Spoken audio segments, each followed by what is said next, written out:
ನಿಮ್ಮ ಹೆಸರು? ನಮ್ಮ ಹೆಸರು ಮುದಿಯಪ್ಪ ಅಂತ. ಏನು ಕೆಲಸ ಮಾಡ್ತಿದ್ರಿ? ನಾವು ವ್ಯವಸಾಯ ಕುರಿ ಕಿಲಾರಿ ಗುರುಕಟ್ಟಿಗೆ ಕುರಿ ಕಿಲಾರಿ. ಕುರಿ ಕಿಲಾರಿ. ಕುರಿ ಕಿಲಾರಿ ಅಂದರೆ ಏನು ಕೆಲಸ ಇರುತ್ತೆ ದೇವರಲ್ಲಿ? ಕುರಿ ಕಿಲಾರಿ ದೇವರ ಅಂದರೆ ಕುರಿ ಕಿಲಾರಿ ಅಂದರೆ ನಾವು ಒಂದು 5 ಪುಟ್ಯರು ಇದೀವಿ ಇಲ್ಲಿ. ಕುರಿ ಕಿಲಾರಿ, ಯಜಮಾನ, ಪೂಜಾರಿ ಮತ್ತು ಎತ್ತಿನ ಕಿಲಾರಿ ಮತ್ತು ಮುಡೇಲಾರ್ ಅಂತ 5 ಪುಟ್ಟಿಗಳು ಇದ್ದಾವೆ. 5 ಜನ ಒಂದೊಂದು ಇದು ನೋವು ತೀರ್ಸ್ಕೊಂಡು ಬರ್ತಾ ಇರ್ತೀವಿ. ಕುರಿ ಕಿಲಾರಿ ಅಂದರೆ ನಾವು ಕುರಿ ಮೇಯಿಸ್ಕೊಂಡು ಕುರಿ ಕಾಯಿ ಅಂತ ಅದಕ್ಕೆ ಕುರಿ ಕಿಲಾರಿ ಅಂತಾರೆ. ಆಮೇಲೆ ಇದು ಇದು ಹಬ್ಬದ ಟೈಮ್ನಲ್ಲಿ ಮೀಸಲಿಕ್ಕಿ ಆ ಮೀಸಲೆಲ್ಲ ಎಪ್ಪ ಹಾಕಿ ಮೊಸರು ಮಾಡಿ ಅದರಲ್ಲಿ ತುಪ್ಪ ಕೊಟ್ಟು ಆ ದೇವರಿಗೆ ಆರಾಧ್ಯಕ್ಕೆ ತುಪ್ಪದ ದೀಪ ಹಚ್ಚಿ ಅದು ನಮ್ಮ ಕಾರ್ಯಕ್ರಮ. ಅದು ನೀವು ಕುರಿ ಕಿಲಾರಿ? ಕುರಿ ಕಿಲಾರಿ. ಮತ್ತೆ ದೇವರೆತ್ತಿನ ಕಿಲಾರಿ ಅಂತಾರಲ್ಲ, ಅವ್ರದ್ದು ಏನೇನು ಕೆಲಸ ಇರುತ್ತೆ? ನೀವೇನು ಕೆಲಸ ಮಾಡ್ತಿದ್ದೀರಾ? ನಮ್ಮದು ದೇವರ ಎತ್ತುಗಳು ಜವಾಬ್ದಾರಿ ನಮ್ಮದು. ದೇವ್ರ ಕಾರ್ಯ ದಿವಸ ದೇವರ ಎತ್ತುಗಳು ಹೊಡ್ಕೊಂಡು ಬಂದು ಎತ್ತು ಓಡಿಸೋದು. ದೇವ್ರ ಎತ್ತಿನ ಜವಾಬ್ದಾರಿ ಏನಿದ್ರು ನಮ್ಮ ಎತ್ತಿನ ಕಿಲಾರಿಗಳು ಸೇರಿದ್ದು. ನೀವು ದೇವರೆತ್ತು ಯಾವಾಗ ಓಡಿಸ್ತೀರಾ?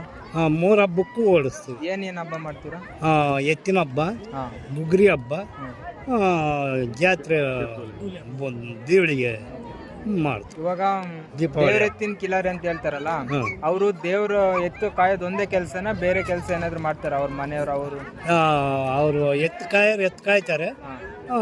ಕಾರ್ಯಕ್ರಮ ಮಾಡಕ್ಕೆ ಅವ್ರ ಮನಸ್ಥಾನದಲ್ಲಿ ಬೇರೆಯವರು ಅವ್ರಿಗೆ ಏನಾದ್ರು ಆದಾಯ ಬರುತ್ತಾ ದೇವಸ್ಥಾನದ ಕಡೆಯಿಂದ? ಅಲ್ಲ, ಕಿಲಾರಿಗಳಿಗೆ ಬೇರೆ ಎತ್ತುಗಳಿಂದ ಸಿಗ್ಬೋದು. ನಮ್ಮ ಎತ್ತುಗಳಿಂದ ಏನು ಸವಲತ್ತು ಸಿಗಲ್ಲ. ಏನೋ ಹುಲ್ಲು ಅಂಥದ್ದಿಂತ ಸಿಕ್ಕತ್ತೆ.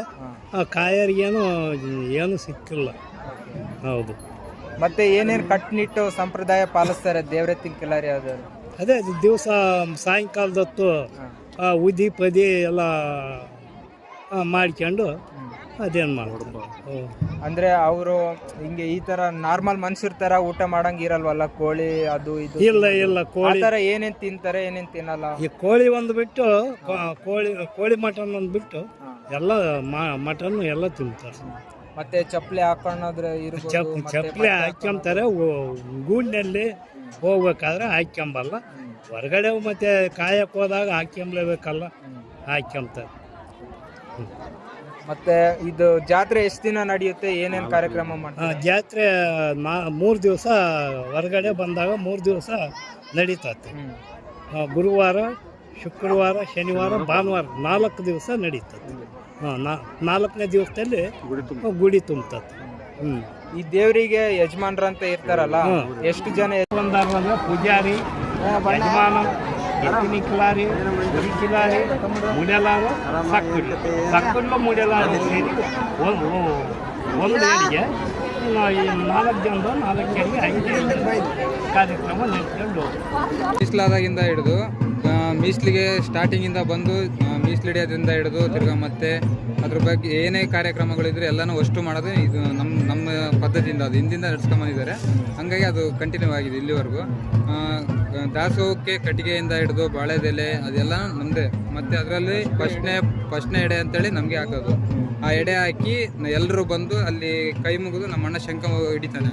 ಆ ಶಂಖ ಹಿಡಿದು ಆದಮೇಲೆ ಎಲ್ಲರೂ ಪ್ರಸಾದ ಮುಟ್ಟೋದು. ಅಲ್ಲಿವರೆಗೂ ಯಾರು ಮುಟ್ಟೋದಿಲ್ಲ. ಮತ್ತೆ ಇನ್ನು ಏನೇನು ಕಾರ್ಯಕ್ರಮ ಮಾಡ್ತೀರಾ ನೀವು ದೇವರಲ್ಲಿ? ಈಗ ದೇವ್ರ ಗುಡಿ ತುಂಬಿದ್ಮೇಲೆ ಮತ್ತೆ ನಮ್ಮ ದೇವಸ್ಥಾನ ಇದೆ ಇನ್ನೊಂದು. ನಮ್ಮದು ಇದು ಗಲ್ಡಿಗಂಬ ಇದೆಯಲ್ಲ, ನಮ್ಮ ದೇವಸ್ಥಾನ ಮೂಲ ಏನೈತೆ ಅದರಿಂದ ನಾವು ದೇವಸ್ಥಾನ ಮಾಡ್ಕೊಂಡಿದ್ವಿ. ಅದರಲ್ಲಿ ನೆಕ್ಸ್ಟು ನಮ್ಮದು ಅಲ್ಲಿ ಮಣೆವು ಅದು ಇದೆ. ತಿರ್ಗಿ ಮತ್ತೆ ದಾಸೋಹ ಅಲ್ಲಿ ಮಾಡ್ತೀವಿ ನೈಟು.